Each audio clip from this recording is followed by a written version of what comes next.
Hey everybody, Scott here. I'm back in the field and I'm heading back out to the Cabrillo National Monument.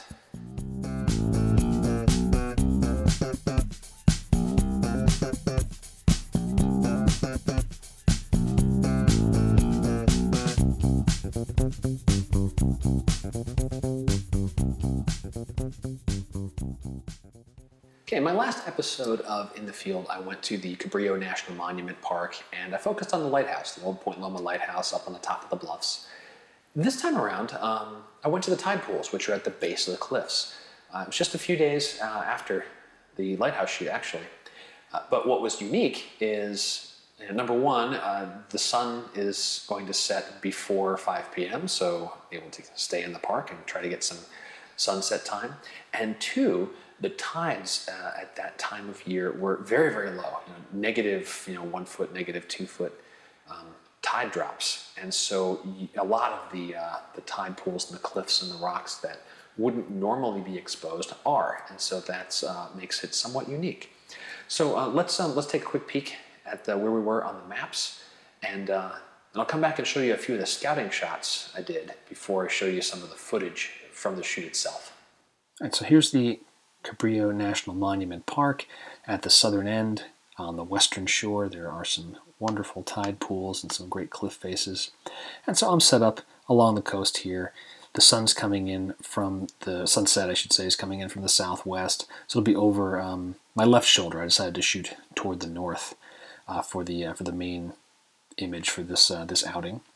Over on the maps view, we can get a better look. So let me zoom in here.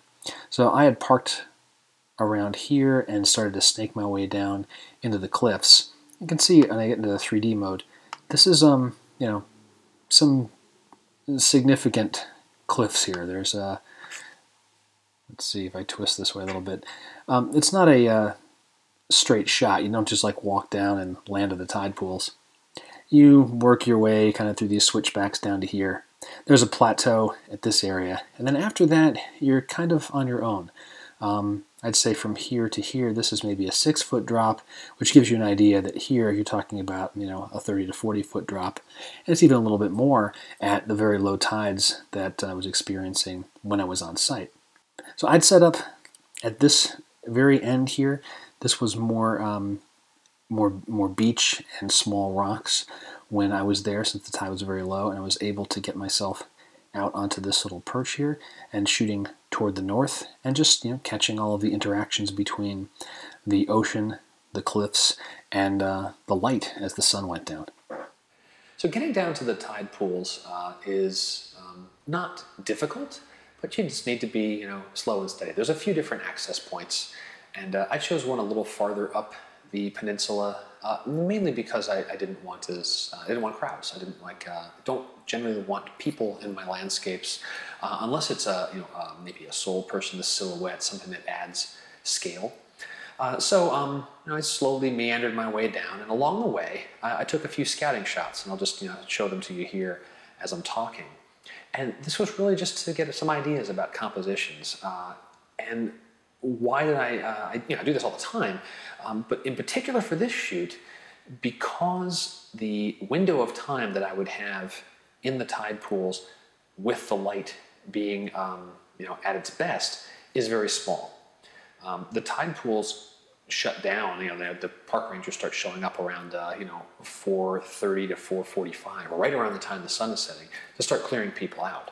The whole park shuts down at 5, and it's get off the land, because the military base is also right around there. Once I'd seen all these different shots, I settled on I want to be down at the base of the cliffs. I want to shoot there. So let's look at some of the video from the actual outing. Despite the fact that the sea is crashing over these rocks, this is actually very low tide. This is about a negative 1 foot low tide, and that's mainly the only reason I'm able to stand where I'm standing.